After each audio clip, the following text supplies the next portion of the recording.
audio jungle.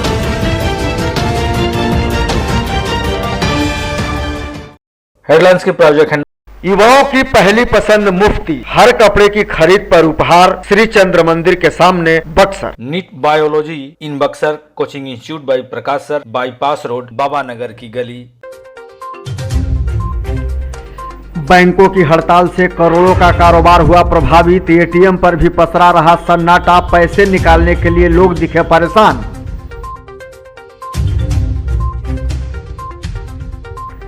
Bike को बचाने में पलट गई बस, 3 ने मौके पर ही तोड़ा दम, 1 दर्जन से ज्यादा लोग जख्मी।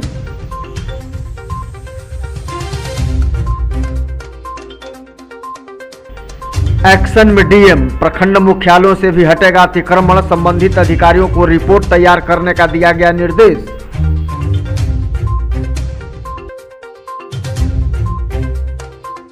और जिस शख्स को मृत समझकर कर दिया था अंतिम संस्कार, उसके पाकिस्तान जेल में बंद होने की खबर के बाद परिजनों में खुशी की लहर। खबरें विस्तार से के प्रायोजक हैं आरके ज्वेलर्स, आकर्षक आभूषणों के विश्वसनीय विक्रेता यमुना चौक। कामधेनु नेक, नए जमाने की मजबूत सरिया। जिंदल पैंथर सीमेंट एवं सरिया के मुख्य विक्रेता गंगा सागर बिल्डिंग मटेरियल, गोलंबर बक्सर एवं सिमरी।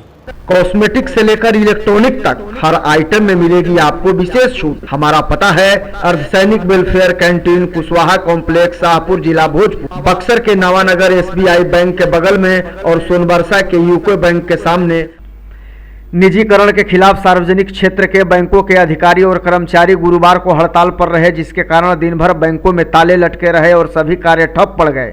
बैंकों में कार्य नहीं होने के कारण एक अनुमान के मुताबिक 70 करोड़ तक के कारोबार प्रभावित हुए हैं। सार्वजनिक क्षेत्र के बैंकों की 9 यूनियनों ने संयुक्त United forum of bank unions के आह्वान पर राष्ट्रव्यापी 2 दिवसीय हड़ताल के तहत शुक्रवार को भी बैंकर्स कार्य पर नहीं लौटे, जिसके कारण बैंक हड़ताल का व्यापक असर देखा गया। इधर बैंक एटीएम में भी कैश की किल्लत देखी गई, जिसके कारण एटीएम पर सन्नाटा पसरा रहा और पैसे निकालने के लिए लोग हलकान रहे। कुरान सराय थाना क्षेत्र के मुसहरी डेरा के समीप गुरुवार की रात्रि दाह संस्कार से लौट रही बस दुर्घटनाग्रस्त होकर सड़क किनारे पलट गई। बस पलटने के साथ ही वहां यात्रियों में चीख पुकार मच गई। इस हादसे में 3 लोगों ने मौके पर ही दम तोड़ दिया, जबकि 1 दर्जन से ज्यादा लोग जख्मी हो गए। मौके पर मौजूद स्थानीय लोगों ने घायलों को बस से बाहर निकाला। घटना की जानकारी मिलने के बाद मौके पर पहुंची पुलिस ने आनन फानन में घायलों को इलाज के लिए अस्पताल पहुंचाया। बताया जा रहा है कि भोजपुर जिले से सभी दाह संस्कार के लिए बक्सर आए थे, फिर लौटने के दौरान रास्ते में यह हादसा हो गया। जानकारी के मुताबिक बस में 30 लोग सवार थे। वो लोग दाह संस्कार से आ रहे थे, गाड़ी हाई स्पीड में थी, जो पलटने के कारण उन लोग का 3 आदमी का एक्सपोर्ट डेथ हो गया। कितने की संख्या में लोग थे? करीब 30 आदमी थे। कितने लोग इंजोर्ड हैं, क्या हुआ? इंजोर्ड तो लगभग 20-25 हो गए हैं और 3 आदमी डेथ कर गए हैं। अच्छा, जो एक्सपायर किए हैं क्या नाम है उनका? इसमें एक्सपायर करने वाले का नाम एक अमरेश कुमार है, एक जोगेश कुमार है, एक का तो ध्यान पे नहीं आ रहा है। दुर्घटना तो हम लोग को टेलीफोन द्वारा मैसेज मिला कि ये गाड़ी पलट गई है। यहाँ काफ़ी तेज रफ्तार में चल रही थी और गाड़ी पलट गई है। एक शायद मोटरसाइकिल वाले भी थे, वो मोटरसाइकिल वाले भी बचे हैं। उन लोगों का इलाज कराने के लिए 5-7 आदमी को भेजे हैं।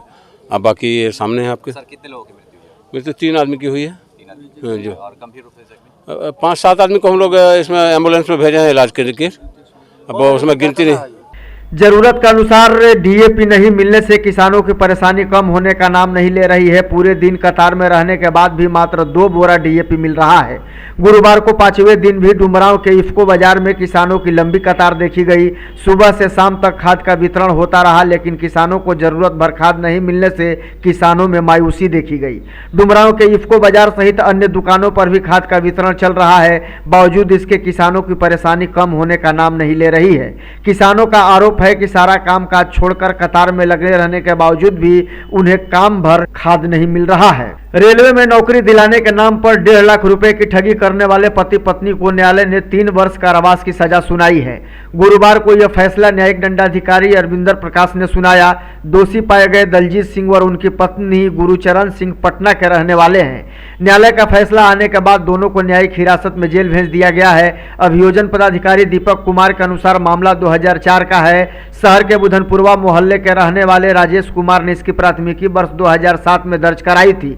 नगर थाने द्वारा प्रस्तुत अनुसंधान प्रतिवेदन के बाद सुनवाई शुरू हुई। शिकायतकर्ता ने आरोप लगाया था कि इन दोनों ने मिलकर रेलवे में नौकरी दिलाने के नाम पर 1.5 लाख रुपए लिए थे। ऐसा उन्होंने कई लोगों के साथ किया था। दोष सिद्ध हो जाने के बाद उन दोनों को जेल भेज दिया गया है। साथ ही 5-5 हजार रुपए का जुर्माना भी लगाया गया है। सड़क किनारे बढ़ता अतिक्रमण रोज नई समस्याएं पैदा करती हैं। न जाने कितने लोग इस वजह से दुर्घटना के शिकार हो जाते हैं। इसकी तरफ जिला प्रशासन का ध्यान अब चला गया है। डीएम अमन समीर ने गुरुवार को इसके लिए महत्वपूर्ण बैठक की। प्रशासनिक जानकारी के अनुसार 3 मुख्य आदेश जिलाधिकारी ने दिए हैं। प्रखंड कार्यालयों से अतिक्रमण हटाए जाएं। शहर में जहां जाम लगता है उसके खिलाफ अभियान चलते रहना चाहिए ताकि लोग पुनः कब्जा न जमा सके। उनके खिलाफ ठोस कार्रवाई भी हो। इसके अलावा उन्होंने डुमरांव में आए दिन लगने वाले जाम की समस्या पर भी चर्चा की। वहां के प्रस्तावित बाईपास एवं रेलवे क्रॉसिंग पर ओवरब्रिज बनाने का प्रस्ताव तैयार कर रिपोर्ट सौंपने का आदेश संबंधित लोगों को दिया। यहां से वह प्रस्ताव संबंधित विभाग और सरकार को भेजा जाएगा। चौसा के खिलाफतपुर गांव का रहने वाला छवि मुसहर पाकिस्तान की कराची जेल में बंद है। यह सूचना गुरुवार को जैसे ही उसके घर पहुंची पूरा परिवार हैरान रह गया, क्योंकि 12 वर्ष पहले वह घर से लापता हो गया था। तब उसकी उम्र महज 20 वर्ष की थी। लंबे वक्त से लापता होने के कारण परिवार वालों ने उसका अंतिम संस्कार भी कर दिया। पत्नी ने दूसरी शादी कर ली। अब जाकर पता चला है कि वह जिंदा है और पाकिस्तान की जेल में बंद है। इस राज से पर्दा तब उठा जब विदेश मंत्रालय का पत्र बुधवार को बक्सर पहुंचा। हालांकि वह पाकिस्तान कैसे पहुंचा यह जानकारी किसी को नहीं है। पूछे जाने पर एसपी नीरज कुमार सिंह ने बताया कि हमें उसकी शिनाख्त का निर्देश मिला था। उसकी रिपोर्ट वहां भेजी जा रही है। वह कैसे पाकिस्तान पहुंचा इसकी जानकारी हमें नहीं है। वहीं घर वालों की माने तो वह स्वभाव से मनमौजी था। हो सकता है कि भटककर किसी के साथ उस इलाके में चला गया हो।